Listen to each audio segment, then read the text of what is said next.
It's time for Around the Ozarks News, brought to you by the Springfield Greene County Park Board, Blue Current, and Thompson Sales. Here are your hosts, Ethan and Sarah Foreheads. Hey, good morning to you and happy Wednesday. We're moving through this year already, is what's We happening. are. Yes, Before lots you of know news today.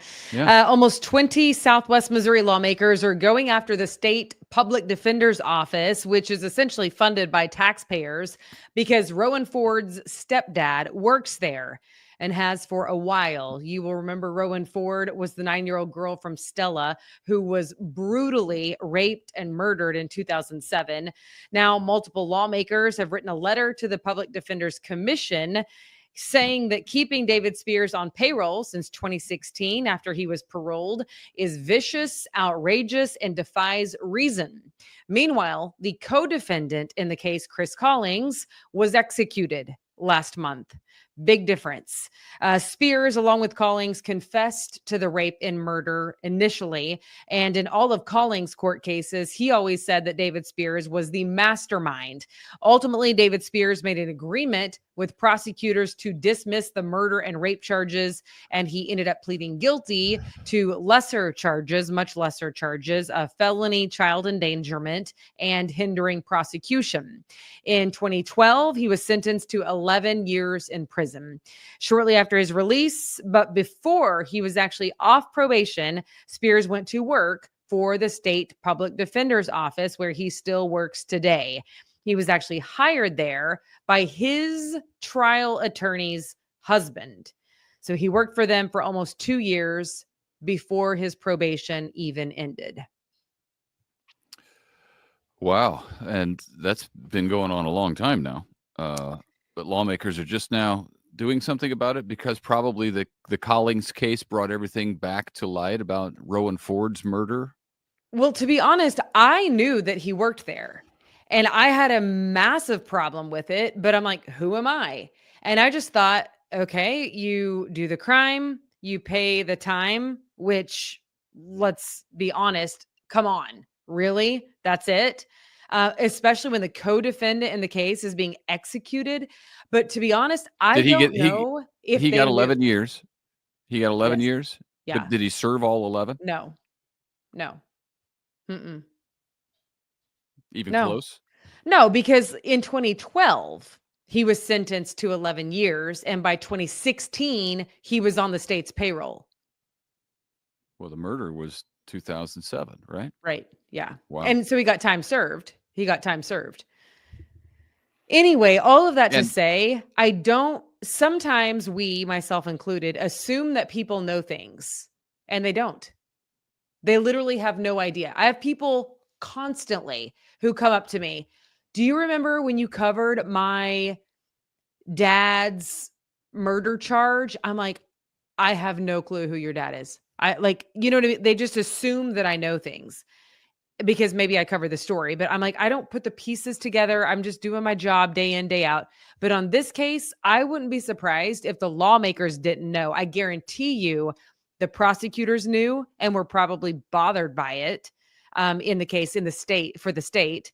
But I don't know that lawmakers knew. You know what I'm saying? Yeah. Did he testify against Collings at Collings' trial? Yes. So he got a deal for talking?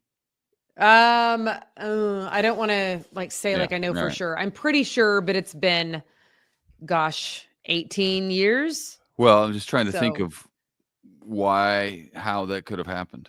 Well, it was a plea deal. Yeah. I mean, it was a plea deal. So Well, then, yeah, if he testified against Collings, who ended up being executed just last month or last couple of months. And the way that I found out he worked at the public defender's office is I had to call it one time on a totally unrelated story, and he answered. And I was like, David Spears. I was like, well, that's an interesting name that you have. And he was like, hello, Mrs. Foreheads. And I was like, what? It was him. I mean, we knew each other. Obviously not well, but during the story, getting to know each other. And I always told everybody, yes, because I interviewed him at the very beginning because she was smart missing. He was. Yes, she was missing. For people who don't recall the Rowan Ford story, she was a 7-year-old girl. 9-year-old girl in 2007. That's what it was. And she was missing. And then her body, and it was a huge story around our area. We covered it live while they were searching for her in Newton County. Yes. Yeah, in Newton County was one of them. Yes. I mean, and neighboring counties as well. They ended up finding her kind of at the bottom of a sinkhole. She had been sexually assaulted and murdered. Then the stepfather and his friend, Chris Collings, who was just executed, were both charged. Got it. Yeah. Anyway, I wouldn't be surprised if the Southwest Missouri lawmakers just were truly unaware, which is not their fault. I mean, they're not following the case, Right. It's not what they do. So I don't know. It's just very interesting because yes, I'm sure the fact that Chris Collings' execution just went through last month, that it is new light on the case, but we will see what happens with that. Okay. Okay. Switching gears. Speaking of lawmakers, today is the day that they are back in session. The new Missouri Capitol legislative session starts today. One of the hotly debated topics is going to be Missouri's income tax or potentially lack thereof. So there are plenty of people on both sides of that issue. We shall see what happens. Nonetheless, there will be debate. There's a move to get rid of the income tax in the legislature. The incoming governor, Kehoe, has said he's for that, getting rid of the income tax. Yeah. Right. But so much of the general revenue fund, though, comes from income tax. So then what?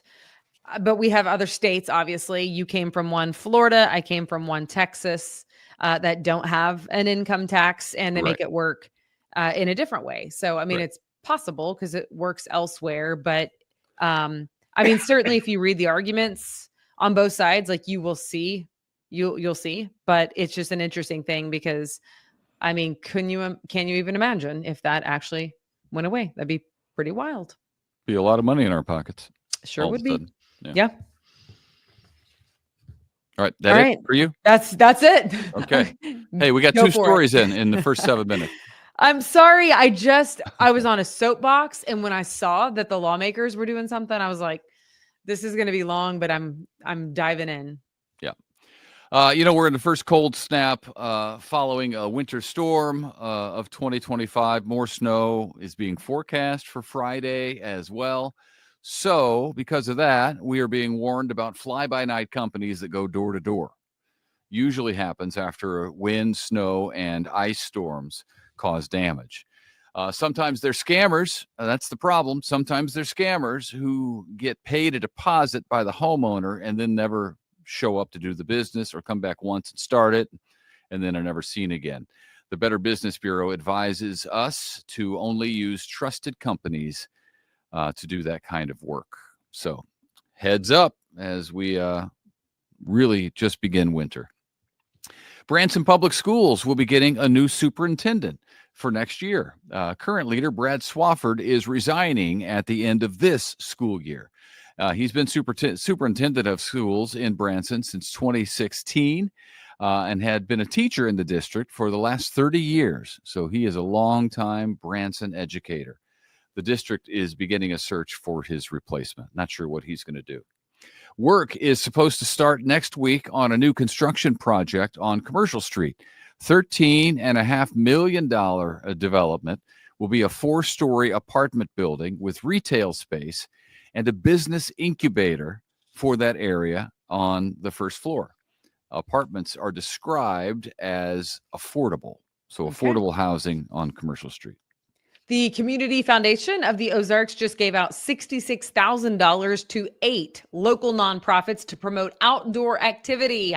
It's a little cold outside right now, but hey, the spring is coming. The largest amount, $10,000, is being given to the Brightly Foundation to support substance abuse and mental health through nature. $10,000 also to Praise Assembly to build an inclusive playground in Northeast Springfield, the community park there, which I've been to. It's super nice already, but yeah, how cool to do an inclusive playground there. And then $10,000 to the Springfield Green County Park Board to hold history walks in parks. So excited for the park board to do that. And then also $10,000 for Trail Spring to design a new track for bikes at McDaniel Park. I, for one, am excited about all of those. And then also $10,000 to the Watershed Committee of the Ozarks. We can all be excited about that one, whether you ride bikes or like the outdoors or not. The watershed is important. They will be designing also an accessible trail at Valley Watermill Park. Okay. All right. We still don't know who the Kansas City Chiefs will play in the playoffs, but we should know after this wild card weekend. As the number 1 seed, the Chiefs, of course, get a bye in week 1. They don't have to play, so they're resting. Patrick Mahomes is having a baby, or his wife is.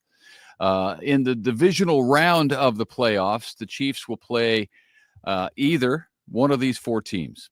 The Denver Broncos again, and the last time it didn't go so well, but nobody with a name on the back of the jersey played for the Chiefs, basically. Let's see. The Los Angeles Chargers, the Pittsburgh Steelers, or the Houston Texans, one of those teams. And guess what? You can win tickets. We have a way for you to win tickets to that divisional matchup.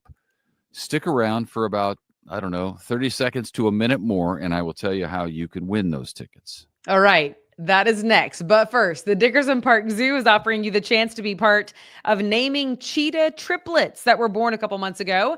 It will cost you, though. They're doing it as a fundraiser. For a donation of $50, you will be entered into a contest for a chance to be a part of the Cub Name brainstorming session, which would be so fun. You can get a toy stuffed cheetah and a special behind-the-scene look at the cheetahs. To enter, just make a donation on the zoo's website and write "spotted" in the special instructions tab. Yeah, I was on the website looking at how to do that. You have to go make a donation, and then you fill in your information, put in at least $50, and in that special line, you put the word "spotted." Right. The keyword is spotted. There you go. The keyword is spotted. I think it's great. I mean, people like to name something that's going to stick around the zoo for a while, and then they get to raise money.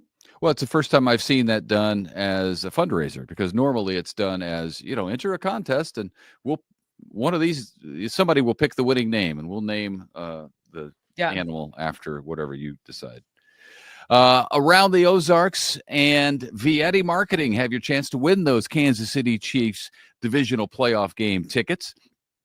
All you have to do, it's very simple. Go to aroundtheozarks.com. You click on the contest tab, and then you'll see it. It'll be right there. The Kansas City Chiefs divisional playoff giveaway. That's the contest you enter. We will announce, I believe, the winner on Friday. So you have some time today to get your entry in, because somebody's going to win those tickets. Somebody, because of me and because of Sarah and because of all the people who work really hard at aroundtheozarks.com. Yeah, I was about to say, and the team of people behind the scenes that you don't see that work way harder than we do. And work out these deals, and Vietti Marketing. Because of all of us, somebody will be at that playoff game rooting on the Chiefs, which would be so cool as they go for a three-peat, which would be unbelievable. Yeah, that's amazing. Yeah. So get your name in aroundtheozarks.com. Thank you so much for joining us. Happy Wednesday. We are sorry that it took us so long today, but I just had to get on my soapbox for just a hot minute. But don't worry, I'm off now, and have a good rest of your day. We did 2 stories in 7 minutes, and then the rest of them in less than 7 minutes. There you go. Have a great day. We'll see you tomorrow. Bye.